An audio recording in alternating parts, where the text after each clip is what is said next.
صلاح الدین ایوبی ڈرامے میں اب بہت دلچسپ موڑ آ گیا ہے۔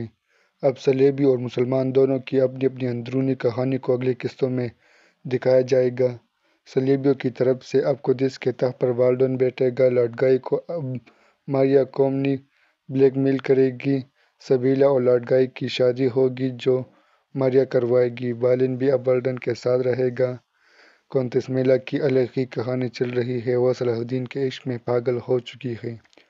مسلمانوں کی طرف اب دمشق میں تخت کے لیے گمشتگان سازشیں کرے گا، جبکہ نور الدین یہ کہہ کر گیا تھا کہ صلاح الدین ایوبی ہی دمشق کا سلطان ہوگا۔